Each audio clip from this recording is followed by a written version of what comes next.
Hello. Hello. So we are, as you can see, we're out in the garden today. Little bit different, little bit interesting. It's a little bit drizzly, but it's going to stop. It's going to stop. How dare it be drizzly?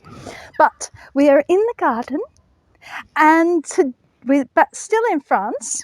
And today we are going to be talking about Manon Lescaut by the Abbé Prévost. Now, this is a very early book, much earlier than most of the ones we've had a look at so far. And it actually was originally written as part of a larger work. It was written as part of his sort of memoirs, and being an abbé is in France, father, he was a priest, and so his whole big work was designed to have a moral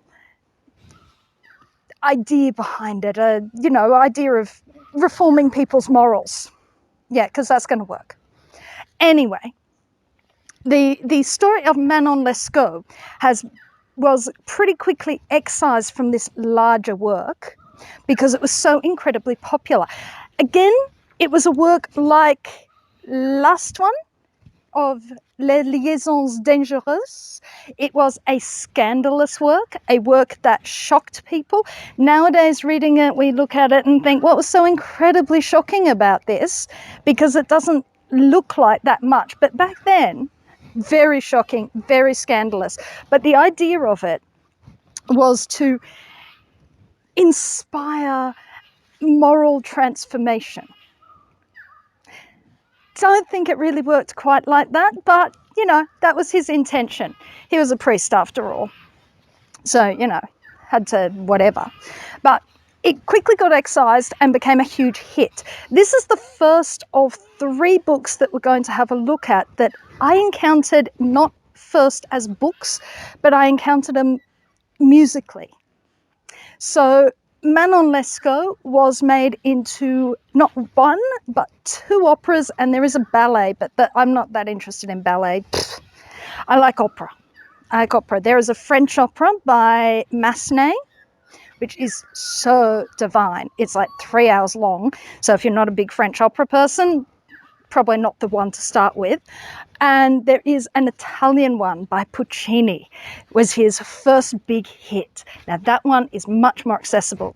Italian opera, great big. It's actually truer to the book too. So if you are coming to this via a musical route, go Puccini rather than Massenet. But anyway, Manon tells the story of Manon Lescaut, a poor girl who is headed to a convent and she meets the Chevalier de Gruyere.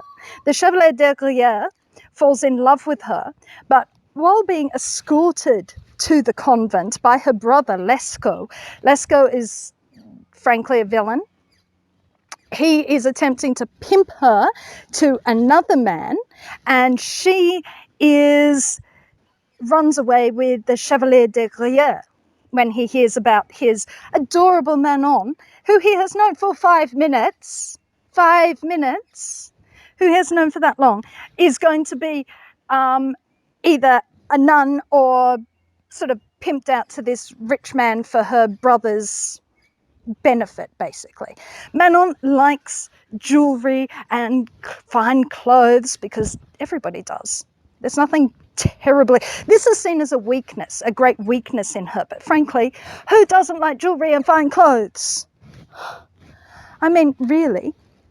And so the story is told by de Gruyere. So it's very, very prejudiced, let's say. Manon, we never actually meet in terms of meeting her on her own terms. And this is makes it quite an interesting book to look at in that way. It's a bit like Wuthering Heights by Emily Bronte. Wuthering Heights is described as Chinese boxes, stories within stories within stories with multiple narrators, and you never actually meet Cathy or Heathcliff particularly. Okay, you meet Heathcliff once right at the end of his life when he meets the narrator of the story, whose name I've forgotten, but we're 18th century, so we're not going to dive too deep into Wuthering Heights. Manon Lescaut is likewise Chinese boxers. Manon, we never meet. We never see her in her own words or her own justification for what she does. Most of what she does is survive. And she does it in the two ways that women had at their disposal to survive, which is whore themselves out or steal. She didn't have many options. So these are the things she uses. She takes advantage of rich men who would like to sleep with her, and she nicks stuff when it all goes, when there's no more rich men to do stuff with. And de Gruyere is following along like a stupid puppy. So she comes to a sticky end out in the Louisiana desert, because this was written by somebody who'd never been to America and didn't know anything in America. And anyone who reads that now is going to go, what desert in Louisiana? Because frankly, Louisiana's a bayou. It's wet. You are not going to die of thirst in Louisiana.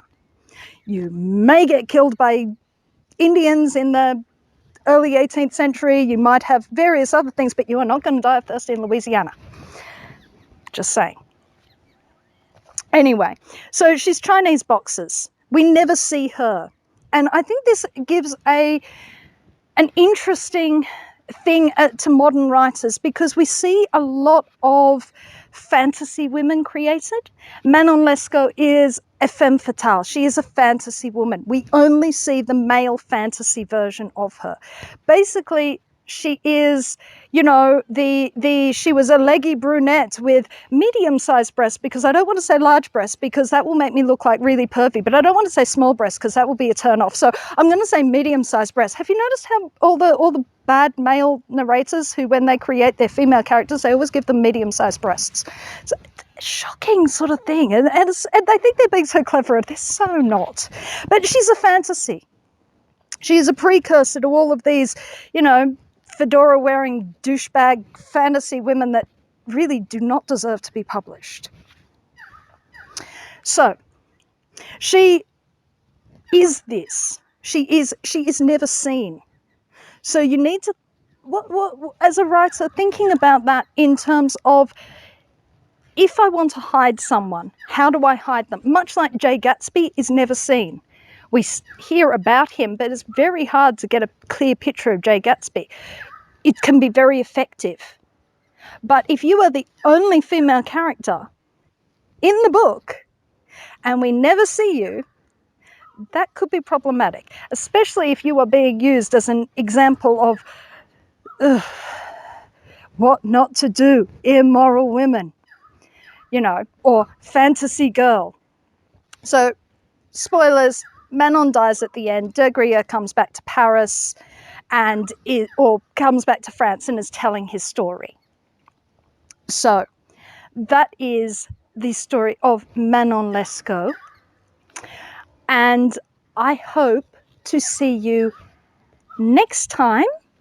We are going to see a third French, though I don't think he's actually French, I think he's Swiss, but we're calling him French, writer Voltaire, with his wonderful satirical comedy Candide.